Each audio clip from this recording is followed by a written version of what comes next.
People always say that the clothes make the man, but after what I went through on that rainy Tuesday at O'Hare, I'm pretty sure clothes only make the man for people who aren't looking closely enough.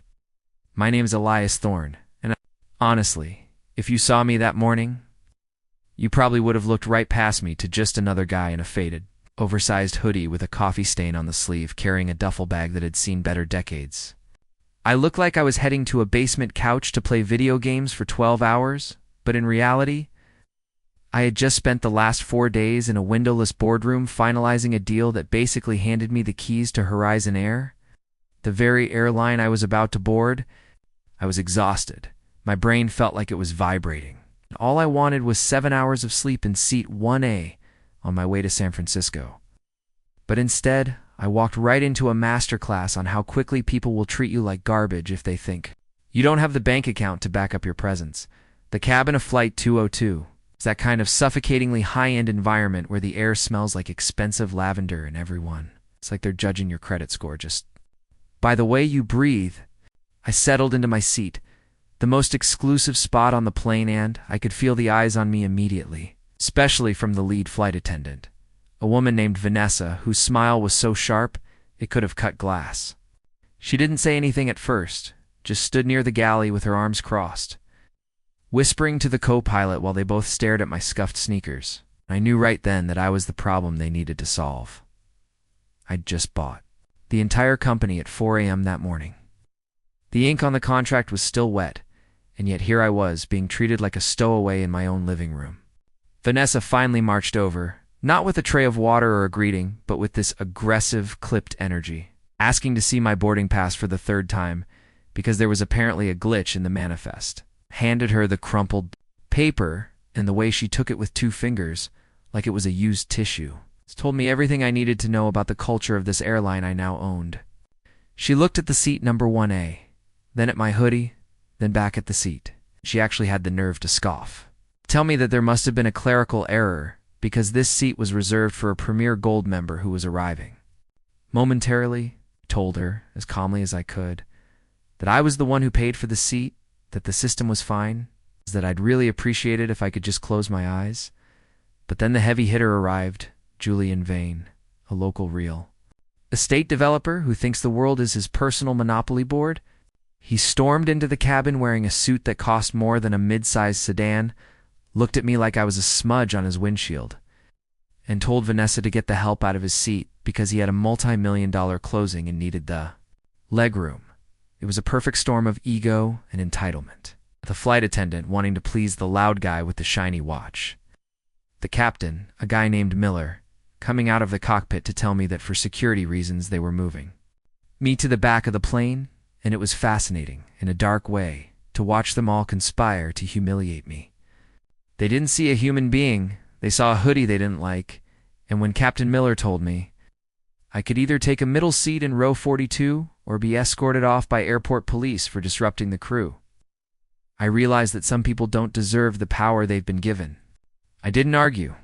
I didn't scream. Just grabbed my duffel bag and told Vanessa that she was making a mistake she couldn't undo. Which only made her laugh and tell me to enjoy the bus ride as she handed Julian Vane a glass of vintage champagne. Walked off that plane, feeling the cold Chicago rain on my face. But I didn't go home. I sat on a plastic bench in the terminal, pulled out my laptop, and initiated what my legal team calls Protocol Zero. Within 10 minutes, every single Horizon Air flight on the ground was ordered to stay there. And Flight 202, which was already taxiing toward the runway, was flagged with a mandatory executive audit and ordered back to the gate. I watched through the terminal window as that massive bird turned around, and I can only imagine the chaos inside that cabin. Julian Vane probably screaming about his meeting while Vanessa and Miller tried to figure out why the big bosses were suddenly breathing down their necks. When the jet bridge reattached, I wasn't the guy in the hoodie anymore. Well, I was still wearing the hoodie. But this time I was flanked by 4 suits from the corporate office and 2 federal marshals I'd called to document the contract. Violations. Walking back onto that plane was the most silent experience of my life. The passengers were confused. Vanessa looked like she'd seen a ghost, and Julian Vane was mid-sentence, complaining about the delay, when he saw me standing at the front of the cabin again. I didn't wait for them to speak, I just looked at Captain Miller and told him that as of 5 minutes ago, his license was being flagged for an internal safety review because he had falsified a security threat just to please a friend. Vanessa tried to stammer out an apology, her face going from porcelain white to a dusty red. But I stopped her and told her that her bias wasn't a policy, and that her employment with Horizon Air ended the moment she decided my clothes dictated my worth. I watched her hand over her wings, her fingers shaking so hard she dropped them, and then I turned to Julian, who was trying to pretend he didn't know what was happening. I told Julian that I knew about the gratuities. He'd been sliding too. The crew for years to get unearned upgrades, and since I now owned the airline, those perks were officially canceled, along with his membership status. Seeing him get escorted off the plane by the marshals, clutching his expensive briefcase while the entire cabin watched in total shock, was a level of karma I can't even describe. But the real work started after the doors closed again. I sat back down in 1A, but I didn't sleep. Spent that flight talking to the junior flight attendants, the people who actually did the work, and I realized that the rot wasn't just in those 3 people. It was in the whole system that taught them to worship the suit and kick the hoodie. When we landed in San Francisco, the story had already hit the wires.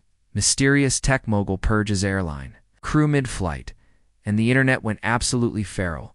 Half the people calling me a hero for standing up to bullies, the other half calling me a tyrant for using my wealth to settle a personal score. Julian Vane tried to sue me, of course, claiming I'd caused him emotional distress and ruined his business deal.